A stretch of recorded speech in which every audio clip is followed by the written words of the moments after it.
রাজনীতিতে ভাড়া করা কুকুর বা ঘেউ ঘেউ করা কুকুর, ইংরেজিতে যেটিকে আপনি বার্কিং ডগ বলেন। তো এই বার্কিং ডগ থিওরি অত্যন্ত জনপ্রিয় এবং অত্যন্ত বিখ্যাত। আমরা হয়তো অনেকে জানি না বা অনেকে জানলেও বিষয়টি এভাবে মূল্যায়ন করি না। এই যে বার্কিং ডগ, ঘেউ ঘেউ করা কুকুর, এই সম্পর্কে প্রথম মুখ খুলেছেন, অমীয় বাণী উচ্চারণ করেছেন স্যার উইনস্টন চার্চিল। গত 500 বছর বা তারও বেশি সময়, এমনকি মহাকালের ইতিহাসে যে কজন প্রজ্ঞাবান, সফল, তারপরে বুদ্ধিমান, বিশ্বাসযোগ্য, মানে রাজনীতির যত গুণাবলী আছে,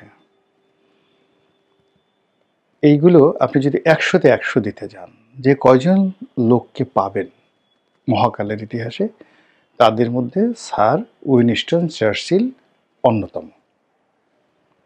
উনি গ্রেট ব্রিটেনের প্রধানমন্ত্রী ছিলেন এবং দ্বিতীয় বিশ্বযুদ্ধটি বলতে গেলে তিনিই পরিচালনা করেছেন। আরও অনেক দ্বিতীয় বিশ্বযুদ্ধের নেতা, যেমন আমেরিকাতে হ্যারি কে ট্রুম্যান ছিলেন বা জেনারেল আইজেনহাওয়ার ছিলেন, এরকম অনেক, ম্যাকআর্থার ছিলেন, কিন্তু স্ট্যালিন ছিলেন, কিন্তু উইনস্টন চার্চিলের পর্যায়ে কেউ ছিলেন না। কারণ কি? কারণটি হলো জার্মানি ইউরোপে, এবং জার্মানি দখল করতে করতে একমাত্র ইংল্যান্ড ছাড়া মানে উইনস্টন চার্চিলের দেশ ছাড়া তার আশেপাশের সবগুলো দেশ প্রত্যক্ষ অথবা পরোক্ষ দখল করে ফেলেছিলেন। অর্থাৎ বেলজিয়াম, লুক্সেমবার্গ, ডেনমার্ক, সুইডেন, তারপর একেবারে তাদের যে প্রতিবেশী একটা নদীর এপারে আর ওপারে, সেটি হলো ফ্রান্স এবং প্যারিস। আপনি তো জানেন যে ফ্রান্সের আর ইংল্যান্ডের মধ্যে ইংলিশ চ্যানেল, এই নদীটা পার হলেই ফ্রান্স। তো সেই জায়গাতে ব্রিটিশদের একেবারে নাকের ডগায় জার্মান সৈন্যরা সবকিছু দখল করে ফেলেছিল। আবার উল্টো দিকে আল্পস পর্বতমালা পার হয়ে যে ইটালি, সেই ইটালিতে তারই যোগ্য উত্তরসূরি, হিটলারের যোগ্য উত্তরসূরি মুসোলিনি ছিলেন, যাকে ফাদার অব দ্য ফ্যাসিজম বা ফ্যাসিস্ট ডাইনেস্টি বলা হয়। এই হলো ইউরোপের চিত্র। ফলে আমেরিকাতে বসে মাথা ঠান্ডা করে যেভাবে যুদ্ধ পরিচালনা করা আমেরিকার রাষ্ট্রনায়কদের সম্ভব ছিল, ওনার পক্ষে সেটা সম্ভব ছিল না। লন্ডন আক্রমণ করতে হিটলারের সময় লাগত 1 ঘন্টা। দ্বিতীয়ত, ওনার যে কলোনিগুলো ছিল, সেটা মধ্যপ্রাচ্যে, ভারতে, আফ্রিকাতে, সব জায়গাতেই হিটলার তার প্রতিদ্বন্দ্বী নামিয়ে দিয়েছেন। আফ্রিকাতে তিনি মুসোলিনিকে লাগিয়ে দিয়েছিলেন এবং নিজে মধ্যপ্রাচ্যে জেনারেল রোমেলকে পাঠিয়েছিলেন। আর চীন এবং ভারতবর্ষে, ইন্দোনেশিয়াতে, মায়ানমারে তিনি জাপানকে লেলিয়ে দিয়েছিলেন। তো বুঝতে পারেন যে তার সাম্রাজ্যের চারিদিকে দাউ দাউ করে যখন আগুন জ্বলছে, ঠিক সেই সময় তিনি দুপুরে ঘুমোতেন, চুরুট টানতেন, হাসি তামসা করতেন, ঠাট্টা করতেন, মস্করা করতেন এবং পুরো বিশ্বযুদ্ধটাকে ঐক্যবদ্ধ করে তিনি একটা বিজয় নিশ্চিত করেছিলেন। এবং এই কাজ করতে গিয়ে তার রাজকোষ এতটা শূন্য হয়ে পড়েছিল যে 1945 সনের পর উইনস্টন চার্চিল একটা জেনারেল ইলেকশন দেবেন। একটা ইলেকশন করতে কয় টাকা লাগে, সেই টাকাটাও ব্রিটেনের রাজকোষে ছিল না। দ্বিতীয়ত, ভারতবর্ষকে চালিয়ে নেওয়ার জন্য, মানে ভারতবর্ষকে তারা জোর করে স্বাধীনতা দিয়ে গেছে, এর কারণ হলো এখানে ব্রিটিশ সিভিল সার্ভিসের, অর্থাৎ ইন্ডিয়ান সিভিল সার্ভিস যেটাকে বলা হতো, এই অল্প কয়েকজন ইন্ডিয়ান সিভিল সার্ভিসের বেতন ভাতা এগুলো বহন করার মতো ক্ষমতা ইংল্যান্ড সরকারের ছিল না।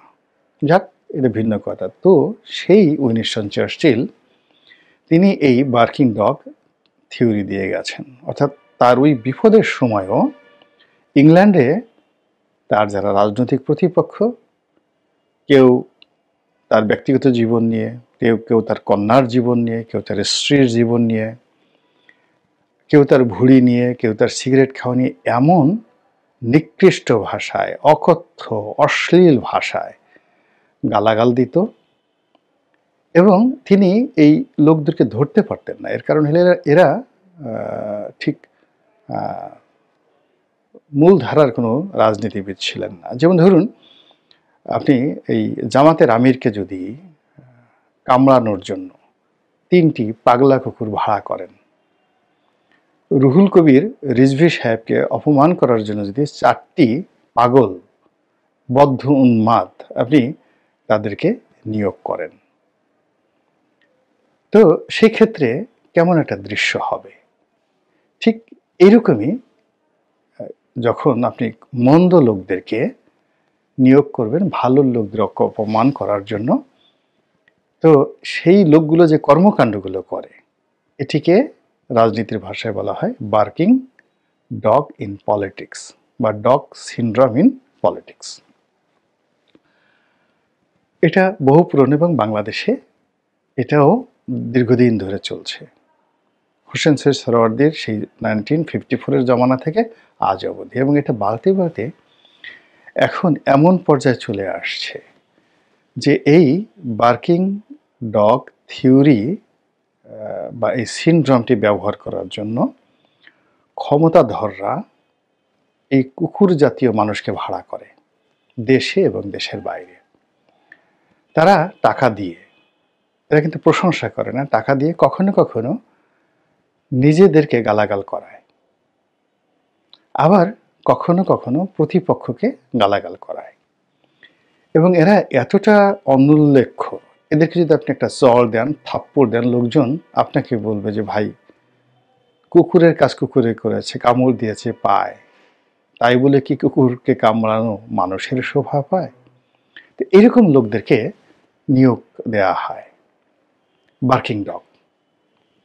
তো শেখ হাসিনার জমানাতে এরকম অসংখ্য বার্কিং ডগ দেশে এবং দেশের বাইরে নিয়োজিত ছিল। রাষ্ট্রীয় অর্থে তাদেরকে নিয়োগ দেওয়া হতো, এবং তারা রাজনৈতিক প্রতিপক্ষের ক্যারেক্টার অ্যাসাসিনেশনের জন্য, বেগম খালেদা জিয়া কী করলেন, ফালু সাহেব কী করলেন, তারেক রহমান সাহেব কী করলেন, হাওয়া ভবনে কী হতো, খোয়াব ভবনে কী হতো, শিল্পা শেঠি বাংলাদেশে কত টাকায় এসেছেন, এটা যেভাবে এই বার্কিং ডগরা করে বেড়াতেন, একইভাবে আমার ফাঁসি চাই সেই রেন্টুর মাধ্যমে এই বার্কিং ডগ থিওরির রাজনীতি করা হয়েছে। এরপরে শেখ হাসিনার সঙ্গে মৃণালের কি সম্পর্ক ইত্যাদি এসছে syndrome of barking dog theory. সেই যে বার্কিং ডগ থিওরি, এটি 2024 সনে এসে এতটা নোংরা এবং নিকৃষ্ট হয়ে গেছে যে আগের যে বার্কিং ডগগুলো ছিল তারা অ্যাটলিস্ট তাদের পেট খারাপ ছিল না, তারা যে মল ত্যাগ করত, মূত্র ত্যাগ করত, এটি তাদের শরীরে জড়াতো না। কিন্তু এখন পুরো রাজনীতির অঙ্গনে দেশে এবং দেশের বাইরে যাদেরকে ভাড়া করা হয়েছে বিভিন্ন দলের পক্ষ থেকে, সব দলের পক্ষ থেকে, এরা এতটা নোংরা। আপনি কিছু প্রাণী আছে, যেমন আমরা শুয়োরকে খারাপ বলি কেন? সে খারাপ খাবার খায়, নিজের মলমূত্র নিজের গায়ে মাখে, এবং কাদা মাটি আবর্জনার মধ্যে তারা শুয়ে থাকে এবং ওভাবে চলে। তাদের ব্যক্তিগত জীবন, যৌন জীবন, আয় রোজগার, খাবার দাবার, আহার নিদ্রা সব কিছুই এতটা নিকৃষ্ট নিম্নমানের যে শুয়োরের সঙ্গে পৃথিবীর কোনো নোংরা প্রাণীর আর তুলনা করা যায় না। তো এখন আমাদের এই বার্কিং ডগগুলো আর সে ডগের পর্যায়ে নেই। বার্কিং অর্থাৎ গোদ করা দাতাল শুয়োর তো বন্য, ওর একটা কোয়ালিটি আছে। মানে এই যে কতগুলো ময়লা খেয়ে বেড়ায়, একেবারে নেড়ি কুকুরের মতো যে শুয়োরগুলো আছে, ওই রকম কিছু শুয়োর এখন রাজনৈতিক দলগুলো ভাড়া করেছে দেশে এবং দেশের বাইরে। এদের কাজ হলো আসিফ নজরুল কি করলো, এদের কাজ হলো ডক্টর ইউনূস কি করলো, এদের কাজ হলো মির্জা ফখরুল সাহেব কোন জায়গা থেকে কত টাকা নিল, এদের কাজ হলো ডক্টর মোহাম্মদ ইউনূসকে সমালোচনা করা তার ব্যক্তিগত জীবন নিয়ে, এদের কাজ হলো ওই রেজওয়ানা কি করছেন ইত্যাদি ইত্যাদি বিষয়গুলো নিয়ে যত রকম সেই অশ্লীল চলচ্চিত্র, নাটক, মঞ্চনাটক, কবিতা, গান এসব রচনা করা যায়, সেই কাজগুলো এই বার্কিং ডগগুলো করে যাচ্ছে। আর এর ফলে কি হলো, ম্যাটিকুলাসলি অতীতের যে কোনো সময়ের চাইতে রাজনীতির মান এবং স্থান অন্ধকারের অতলান্তে চলে গেছে। এতে গেল একটা পার্ট। যতক্ষণ না পর্যন্ত আমরা এই বার্কিং ডগ সিনড্রোম থেকে বের হতে না পারব এবং রাজনৈতিক দলগুলো তার প্রতিপক্ষকে সম্মান জানাতে না পারবে, এবং আপনি একদিকে দাড়ি টুপি মাথায় দিবেন, টুপি মাথায় দিবেন, মুখে দাড়ি রাখবেন, কথায় কথায় আল্লাহ রাসূলের কথা বলবেন, আর অন্যদিকে আপনার রাজনৈতিক প্রতিপক্ষকে হেয় করার জন্য এই ধরনের কুকুর লেলিয়ে দেবেন এবং কুকুরদেরকে আপনি টাকা দিবেন, মাসোহারা দিবেন। আল্লাহর বরকত তো দূরের কথা, আল্লাহর গজব অতীতে যেভাবে আপনার বা আপনার মতো লোকদের অতীতে যে গজবগুলো হয়েছে, ফাঁসির মঞ্চে গিয়েও রক্ষা পায়নি, পালাতে গিয়েও তারা কাপড় রেখেও পালাতে পারেনি। দেয়ার আর ম্যানি ইনস্ট্যান্স, উলঙ্গ হয়ে পাহাড় পার হয়ে যারা পালিয়ে গেছে, তার চেয়েও ভয়ঙ্কর পরিণতি অপেক্ষা করবে এদের জন্য, এতে কোনো সন্দেহ নাই। এটা গেল বার্কিং ডগ থিওরি। দ্বিতীয় হলো টিকটিকি, যেটিকে আমরা বলি গোয়েন্দা। এই টিকটিকিদের দিয়ে রাজনীতি পরিচালনা করা এটাও পুরনো, এটাও বর্তমান জমানাতে একেবারে নিম্ন পর্যায়ে চলে গেছে। আগেকার যুগের টিকটিকির একটা মান ছিল, কোয়ালিটি ছিল, এবং টিকটিকি মোটামুটি যাদেরকে সিলেক্ট করত সেটার একটা লিমিট ছিল। কিন্তু এখনকার যারা টিকটিকি, এরা মানে একেবারে টিকটিকি সম্প্রদায়ের মধ্যে সবচেয়ে দুর্বল, অসহায়, মেধাহীন, অযোগ্য। আর সঙ্গত কারণেই তারা তাদের এই অযোগ্যতা দিয়ে যে রাজনীতির পুতুলদেরকে তারা নির্বাচন করছে এবং যাদেরকে দিয়ে রাজনীতি করার চেষ্টা করছে, এতে করে পুরো রাজনীতির যে অঙ্গনটি, এটি